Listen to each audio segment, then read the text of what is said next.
जय जिनेन्द्र। वंदितु सर्वसिद्धे दुर्ममल मनोवमं गदिं पते वोच्छामि समय पाहुड मिणमो सुद केवली भणिदम। पंच परमेष्ठी भगवान की जय हो। समयसार जी महान ग्रंथादिराज का निर्जराधिकार चल रहा है। पिछली ज्ञानशाला की कक्षा में हमने समझा था यदि जीव आत्मस्वरूप को प्राप्त करना चाहता है तो आचार्य महाराज ने 3 बातें कही थी। वह अपने आत्मस्वरूप में तल्लीन हो, अपने ज्ञान स्वरूप में ही संतुष्ट हो और उसी में तृप्त होता है, तब वह परम सुख को प्राप्त करता है। उसी ज्ञायक स्वभाव में जो तल्लीन होते हैं वे ही निर्वाण को प्राप्त करते हैं। यदि वे अपने आत्म स्वभाव में ज्ञायक स्वभाव में तल्लीन नहीं होते हैं तो वे संसार में ही परिभ्रमण करते हैं। आज की इस कक्षा में हम समझेंगे कि जो ज्ञायक स्वभाव से रहित हैं, ज्ञान गुण से रहित हैं, भले ही कर्म कितने भी कर रहे हों, क्रियाएं कितने भी कर रहे हों, लेकिन ज्ञान गुण से युक्त नहीं हैं तो वे संसार का परिच्छेद नहीं कर पाते हैं। इसलिए आचार्य महाराज उनको उपदेश दे रहे हैं। देखें गाथा क्रमांक 221। णाण गुणे हि विहीणा एदं तु पदं बहुविणलहन्ति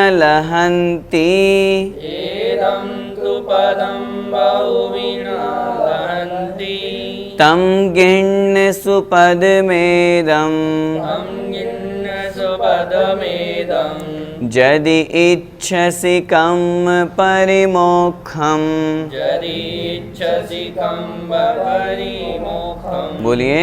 णाण गुणे हि विहीणा एदं तु पदं बहुविणलहन्ति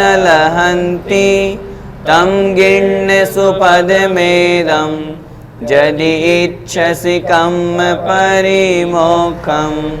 णाण गुणे हि विहीणा एदं तु पदं बहुविणलहन्ति तं गिण्य सुपदमेदं यदि इच्छसि कं परिमोक्षं। इस गाथा का अर्थ समझते हैं। णाण गुणे ही विहीणा। णाण अर्थात ज्ञान, गुणे ही अर्थात गुण के द्वारा या गुण से। णाण गुणे ही अर्थात ज्ञान गुण से, विहीणा अर्थात विहीन, रहित। जो जीव ज्ञान गुण से रहित हैं। एदम मतलब इस, तु मतलब तो, पदम अर्थात पद को, इस पद को, कौन से पद को? अपने ज्ञायक स्वभाव रूप पद को। बहुवी अर्थात बहुत से ज्ञानी मुनि महाराज, बहुत से जीव, न लहंती अर्थात प्राप्त नहीं होते हैं। क्या मतलब? आचार्य भगवान ये कह रहे हैं जो ज्ञान गुण से रहित हैं वे ऐसे बहुत से लोग हैं, बहुत से मुनि महाराज हैं जो इस ज्ञायक पद को, आत्मस्वरूप को, निर्विकल्प अवस्था को, उस पद को प्राप्त नहीं होते हैं। इसलिए आचार्य भगवान कह रहे हैं तम गिण्य, उसको ग्रहण करो।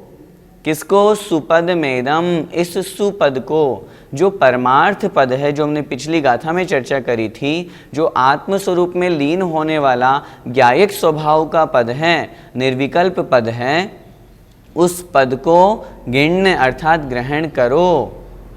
यदि अर्थात यदि, इच्छसी चाहते हो, इच्छा करते हो, किसकी? कम परिमोक्षम अर्थात कर्मों से मुक्त होने की। यदि कर्मों से मुक्त होने की इच्छा करते हो तो क्या करो? उस परम पद को, जो सुपद है, परमार्थ पद है, ज्ञायक स्वभाव रूप आत्म पद है, उसको ग्रहण करो। कहने का तात्पर्य आचार्य भगवान बहुत सीधी और सरल भाषा में यहाँ पर समझा रहे हैं। ऐसे संसार में बहुत से जीव हैं, बहुत से मुनि महाराज हैं जो ज्ञान गुण से रहित होकर के, आत्मा के स्वभाव से रहित होकर के, ज्ञान गुण से यहाँ तात्पर्य ऐसा नहीं है कि ज्ञान से ही रहित आत्मा हो गई, ऐसा कभी नहीं होता। ज्ञान तो जीव में रहेगा ही रहेगा, लेकिन जो ज्ञान स्वरूप आत्मा का स्वभाव है, उस स्वभाव से जो च्युत हो गए और रागद्वेष रूप विभाव में जो लग गए, उनकी अपेक्षा से यहाँ पर आचार्य महाराज कह रहे हैं कि जो ज्ञान गुण से रहित हैं, ऐसे बहुवी अर्थात बहुत से लोग इस पद को अर्थात आत्मस्वरूप को, ज्ञायक पद को प्राप्त नहीं करते हैं। इसलिए यदि कर्म परिमोक्षम इच्छसि, यदि तुम कर्मों से परिमुक्त होना चाहते हो, कर्मों से छूटना चाहते हो, तो सुपद मेदम गिण्य, इस सुपद को अर्थात जो परमार्थ पद है, परमात्म पद है, ज्ञायक स्वभाव वाला पद है, इस पद को ग्रहण करो। आचार्य महाराज बड़ी करुणा के साथ में हमें उस बात की शिक्षा दे रहे हैं, उन सब से छूटो। कर्मों से मुक्त होना हर जीव चाहता है, संसार से छूटना हर व्यक्ति चाहता है, लेकिन उस चाहने मात्र से काम नहीं बनेगा। चाहते हैं तो क्या करें, हम उस परम पद को प्राप्त करने का प्रयास करें, उस परम पद को ग्रहण करें, जो परम पद ज्ञायक पद है, आत्मस्वरूप पद है, अर्थात शुद्धोपयोग, वीतराग, स्वसंवेदन, निर्विकल्प अवस्था, उस पद को ग्रहण करें। आइए गाथा का भावार्थ देखें। हे आत्मन, यदि तू कर्मों से सर्वथा मुक्त होना चाहता है तो उस निश्चित ज्ञान को ग्रहण कर, क्योंकि ज्ञान गुण से रहित बहुत पुरुष अनेक प्रकार के कर्म करते हुए भी इस ज्ञान स्वरूप पद को नहीं प्राप्त होते हैं। इसलिए ज्ञान स्वरूप पद को प्राप्त कर लिया तो निश्चित है कर्मों से छुटकारा मिलेगा ही मिलेगा, और जब कर्मों से छुटकारा मिल जाएगा तो मोक्ष अर्थात सिद्ध अवस्था प्राप्त होगी। भैया जी, ज्ञान शब्द से यहाँ क्या समझना है? निर्विकार रूप परम पद की प्राप्ति होना ही ज्ञान का अर्थ यहाँ समझना है, क्योंकि ज्ञायक स्वभाव ज्ञान पद को प्राप्त करना है तो विकार, राग, द्वेष आदि जो भाव हैं उनसे रहित होकर के जहाँ परमात्म परम आत्म पद है उसी की प्राप्ति होना, यहाँ ज्ञान पद को ग्रहण करना समझना चाहिए। भैया जी, ज्ञान गुण से रहित मुनि कैसे होते हैं?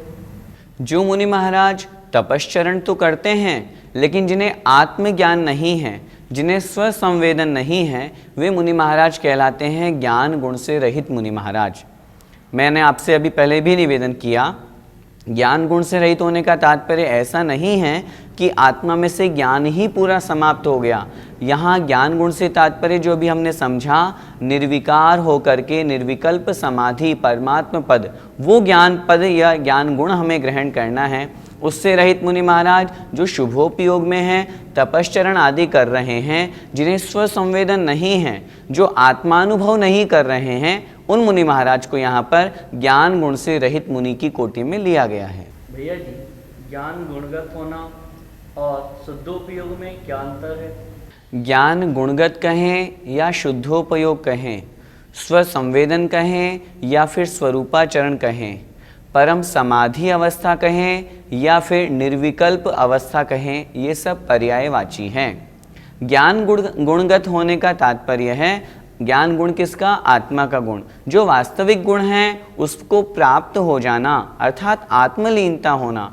शुद्धोपयोग में भी यही होता है। निर्विकार, राग द्वेष आदि विकार भावों से रहित होने पर वही अवस्था होती है। स्वरूपाचरण, अपने स्वरूप में, अपने स्वभाव में आचरण करना, उसमें तल्लीन होना। वीतराग, सम्यक दर्शन, जहाँ पर सम्यक दर्शन, ज्ञान और चारित्र तीनों अभेद हैं, अलग अलग नहीं हैं, क्योंकि वहाँ पर राग का अभाव हो गया। अभेद रत्नत्रय जहाँ प्रकट हो जाता है। स्वसंवेदन, आत्मानुभव जहाँ पर होता है, अथवा यूँ कहें जहाँ 11वें 12वें आदि गुण स्थान में शुद्धोपयोग तो है ही, शुक्ल ध्यान जहाँ आत्मा की प्रतीति होती है, ये सब एकार्थवाची हैं। निर्विकल्पता जहाँ होती है, कोई विकल्प नहीं, किसी तरह का बाहरी कोई विकल्प नहीं है, कोई संकल्प नहीं है, कोई विचार नहीं है, सिर्फ आत्मा के द्वारा, आत्मा में स्थित होकर के आत्मा का ही जहाँ पर ध्यान किया जाता है, आत्मा में ही लीन हुआ जाता है, उसे ही यहाँ पर शुद्धोपयोग अथवा ज्ञान गुणगत पद कहा गया है। भैया जी, ज्ञान गुण की प्राप्ति की आवश्यकता क्यों है? यदि ज्ञान गुण की प्राप्ति नहीं होगी तो जो हमारा लक्ष्य है मोक्ष प्राप्ति का, वो कैसे मिलेगा? उससे पूर्व की जो अवस्था है, जहाँ चाहे तपश्चरण कर रहे हों, चाहे अशुभोपयोग या शुभोपयोग हो, ये तो आत्मा का स्वभाव नहीं है। शुद्ध परिणाम ही आत्मा का स्वभाव है, और वो होगा तभी तो मोक्ष प्राप्त होगा। आज तक जितने जीवों ने मोक्ष पद को प्राप्त किया है, ज्ञान गुण को अपने अंदर धारण किया है, ज्ञान गुण में वो तल्लीन हुए हैं, आत्मानुभव उन्होंने किया है, शुद्धोपयोग निर्विकल्प समाधि जो भी हमने पहले चर्चा करी, उस पद को उन्होंने प्राप्त किया है, तब जाकर के मोक्ष को प्राप्त किया है। ऐसे नहीं कि घर में बैठे बैठे ही उनको मोक्ष मिल गया बिना मेहनत किए। उन्होंने ज्ञान गुण को अपने अंदर धारण किया है, इसलिए उसके बिना मोक्ष संभव नहीं है। आचार्यों ने लिखा है ये तो अमृत के समान हैं। जिस प्रकार प्रत्येक व्यक्ति हर जो अपने लक्ष्य है उसको प्राप्त करना चाहता है और उसकी प्राप्ति की तरफ वो कदम बढ़ाता है, ठीक उसी प्रकार हमारा लक्ष्य मोक्ष प्राप्ति है, इसलिए हमें ज्ञान गुण की आवश्यकता तो है ही सही। भैया जी, क्या बाह्य तपश्चरण सब व्यर्थ हैं? नहीं, ऐसा नहीं है कि बाह्य तपश्चरण आदि सब व्यर्थ हों, हम इन्हें व्यर्थ नहीं कहेंगे, लेकिन हाँ, शुद्धोपयोग की जहाँ पर बात की जाएगी उस अपेक्षा से आचार्यों ने तपश्चरण आदि को शुभोपयोग कहा है, और वहाँ तक जब तक वो आत्मस्वरूप में लीनता को प्राप्त नहीं होते हैं तब तक वे बाह्य तपश्चरण भी उस शुद्धोपयोग की अपेक्षा से कमज़ोर माने गए हैं। ये तपश्चरण आदि सब शुद्धोपयोग के साधन हैं। आचार्यों ने शास्त्रों में लिखा, मुनि बनने से वह जीव मोक्ष पद को प्राप्त करता है, लेकिन मुनि बने तब मोक्ष मिलेगा ही ये जरूरी नहीं है, लेकिन जब भी मोक्ष मिलेगा तो मुनि बनने से ही मिलेगा। हम अर्थ को अच्छी तरह से समझें। तपश्चरण आदि ये सब शुभोपयोग हैं। जब इसी तपश्चरण को करते करते आत्म ध्यान में लीनता होती है, शुभोपयोग छूट जाता है, शुद्धोपयोग की प्राप्ति होती है। इसलिए ये तपश्चरण आदि ये व्यर्थ नहीं है, ये शुद्धोपयोग के साधन हैं। जिस परमात्म पद को, जिस ज्ञान गुण पद को, जिस शुद्धोपयोग को हम प्राप्त करना चाहते हैं, ये वहाँ के साधन कहे गए हैं। इसलिए इनको हम व्यर्थ नहीं कह सकते। जिस प्रकार किसान खेती करता है, किसके लिए करता है? अन्न के लिए, फसल प्राप्ति के लिए। यदि उसका लक्ष्य घास जो फूस है अथवा जो चारा आदि है उसकी प्राप्ति, उसका प्रयोजन हो जाएगा, तब तो उसकी खेती करने का कोई मतलब ही नहीं निकलेगा। वो खेती तो कर रहा है कि मुझे तो अन्न फसल प्राप्त हो जाए, उसके साथ में यदि उसे अपने पशुओं के लिए चारा भी मिल रहा है तो उसमें कोई आपत्ति नहीं है।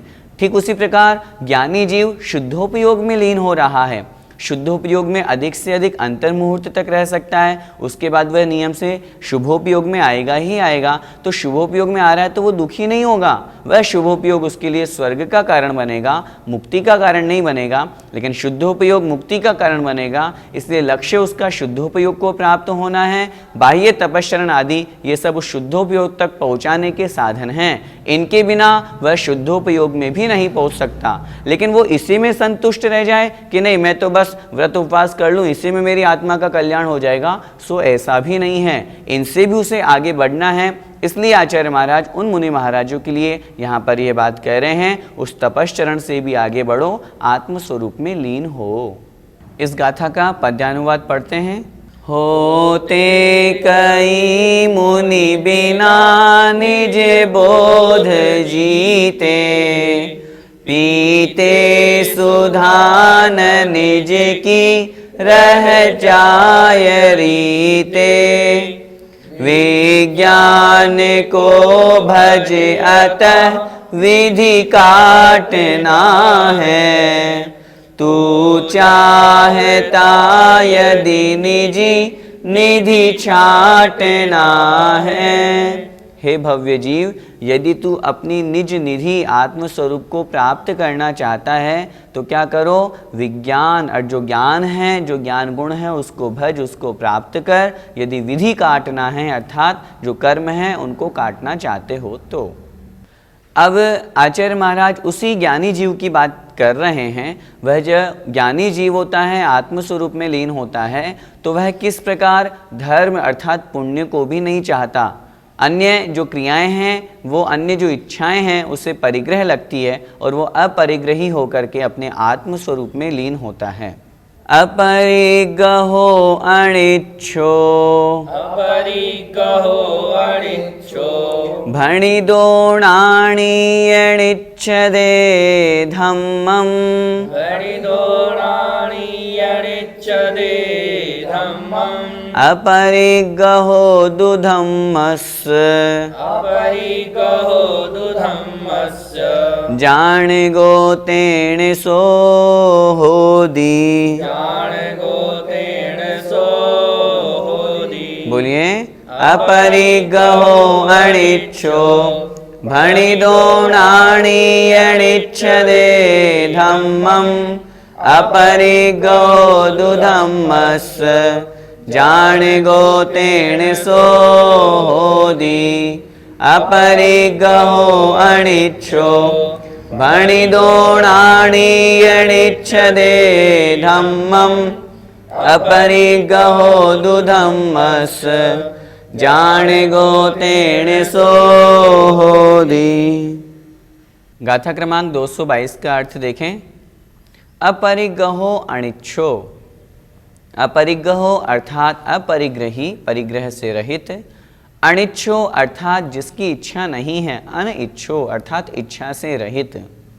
भणिदो अर्थात कहा गया है जो सभी प्रकार के परिग्रह से रहित है, सभी प्रकार की इच्छाओं से रहित है, वह कहा गया है। क्या कहा गया है? णाणी अर्थात ज्ञानी। वास्तव में ज्ञानी वही है जो अंतरंग और बहिरंग सभी प्रकार के जो परिग्रह कहे गए हैं उनसे रहित हो, जिसकी कोई भी इच्छा नहीं हो, वही वास्तव में ज्ञानी है। यहाँ पर आत्मज्ञानी की बात चल रही है। इसीलिए आचार्य महाराज कह रहे हैं यणिच्छदे धम्मम, वह जो ज्ञानी जीव है, यह मतलब जो, और न इच्छदे अर्थात इच्छा नहीं करता, धम्मम अर्थात धर्म की।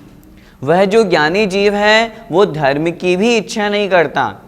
अच्छी तरह से समझना है हमें इस गाथा को। कौन सा ज्ञानी जीव? जो अपने आत्म स्वरूप में लीन है, जिसे आत्मा का ज्ञान हो गया है, वह ज्ञानी जीव अपनी आत्मा की अर्थात जो पुण्य है, जो धर्म है, उसकी भी वो इच्छा नहीं करता है। अपरिग्रहो दुधम्मस्य।